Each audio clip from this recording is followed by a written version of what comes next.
A huge shadow moved beneath them, and then...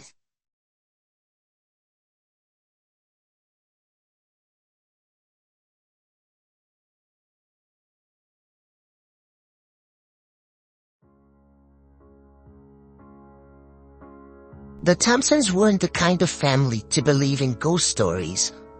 Stillwater Lake was a popular vacation spot, famous for its fishing.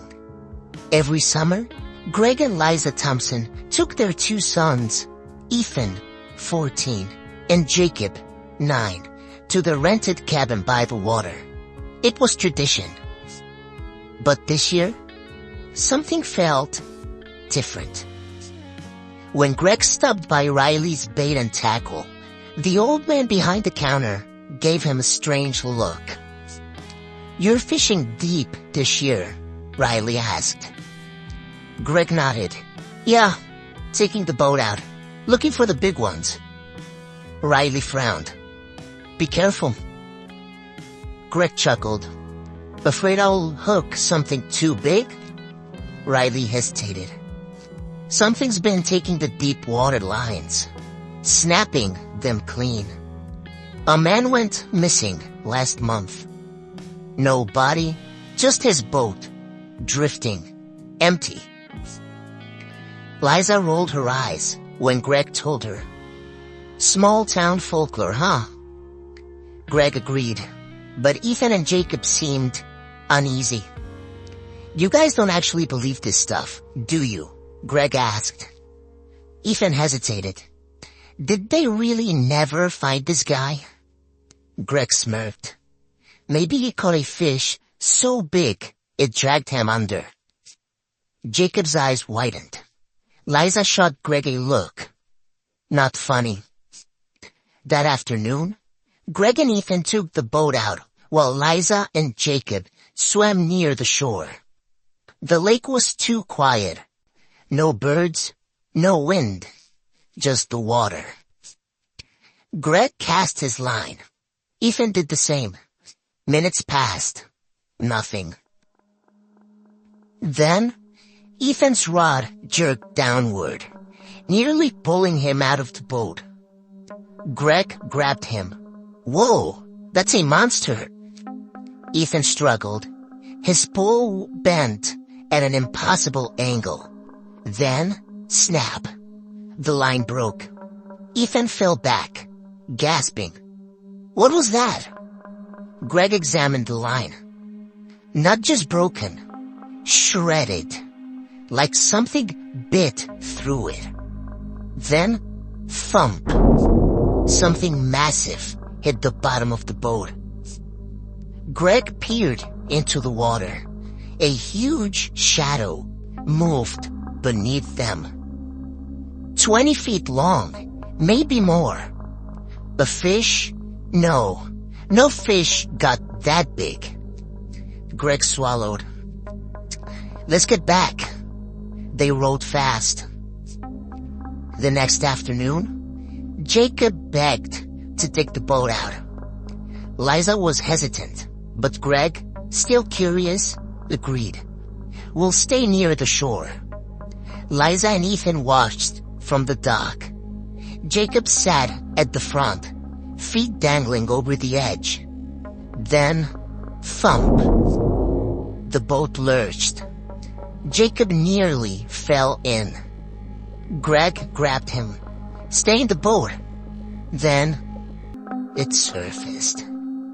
A massive fish. Not a normal fish. This thing was ancient looking, covered in thick, jagged scales. Its mouth was enormous, filled with rows of jagged teeth. And it was way too big. Bigger than the boat. It clamped onto the hull, splintering wood. The boat tipped. Liza and Ethan screamed from the dock. Greg swung an oar at the creature's head. Crack. The fish let go, then came back fast. It rammed the boat hard. Greg grabbed Jacob. "Jump!" Jacob leapt. Greg followed. They swam for shore. The fish turned toward them, eyes locked on Jacob. Then, before Greg could reach him, it struck. A massive jaw closed around Jacob. Jacob screamed. Then, he was gone. Gone. Nothing but bubbles in the water. Greg froze. Ethan screamed. Liza collapsed. The fish disappeared beneath the surface. The lake went silent. The only thing floating on the water was Jacob's shoe. Greg never let go of that shoe because it belonged to Jacob and it was all he had left. The authorities searched for days. They called it a drowning, a tragedy. No one believed Greg's story, but Riley did. "Told you," he muttered. Greg just stared at the lake. They left the next morning. As they drove away, Ethan glanced back. The lake was calm, peaceful. Then, a ripple, and the faintest glint of scales. It was still there, and it was still hungry. But the story doesn't end here. The Thompsons never spoke about Stillwater Lake. 1 year later, after Jacob's death, they left town and never returned. Liza shut down completely. Greg buried himself in work. Ethan just stopped talking. He blamed himself. He blamed his dad. But most of all, he blamed the thing in the lake. No one believed them. The report said drowning, but Ethan knew what he saw. A year passed. Then, one night, Greg found Ethan sitting at the kitchen table, staring at an old map. "What's that?" Greg asked. Ethan's voice was flat. "I'm going back." Greg's stomach dropped. "Ethan, no. I'm going to kill it." Greg tried to stop him, tried to talk sense into him. But Ethan wouldn't listen. So Greg did the only thing he could. He went with him. The next morning, they packed their gear and drove back to Stillwater Lake. Liza didn't even say goodbye. They pulled into town late at night. The lake looked just like Greg remembered. Calm, quiet, hiding something. They went straight to Riley's bait and tackle. The old man just shook his head. "Thought I'd never see you again." "Listen, we need your help," Greg said. Riley sighed. "You ain't going to kill it. We have to try." Ethan's fists clenched. "It took my brother." Riley exhaled. Then, finally, he nodded.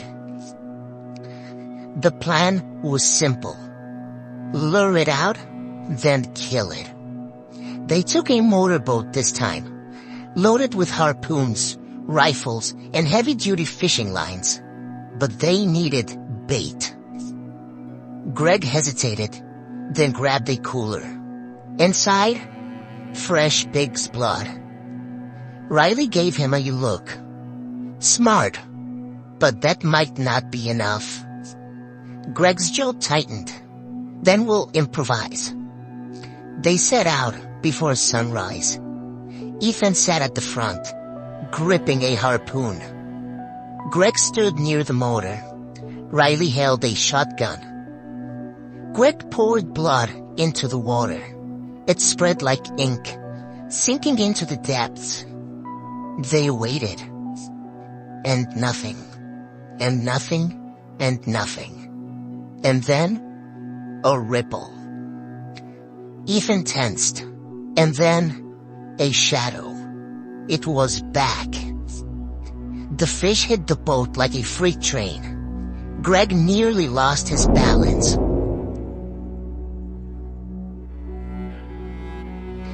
Riley fired, but the shot missed. Ethan threw a harpoon. It sank into the beast's side. The fish let out a deep, inhuman growl, then rammed the boat again. Greg fell, hitting his head. The world spun. He heard Ethan scream, then a splash. Ethan was in the water. The fish turned. Greg's vision blurred. He reached for the rifle, but it was too late. The beast lunged. Greg acted without thinking. He grabbed the harpoon gun, aimed, fired. The harpoon slammed into the fish's open mouth, piercing its throat. It thrashed violently, blood turning the water dark. But it wasn't dead. It was angry. It came back, jaws wide. Greg saw Ethan, struggling to swim. The fish was too fast. Greg made a choice. He jumped in front of it. The last thing he saw was rows of teeth closing around him. And then, the world went dark. Ethan surfaced, gasping. Riley grabbed him, pulling him into the boat. The fish was gone, and so was Greg. Ethan collapsed, sobbing. The lake was still again. Too still. Riley swallowed. Let's go. Days later, Ethan sat on the dock, staring at the water. A storm rolled in. Wind howled. Thunder rumbled. Then, a ripple. Ethan's breath caught. And, for a split second, he saw his father's shadow beneath the water. Watching. Waiting. Still there. Still part of the lake.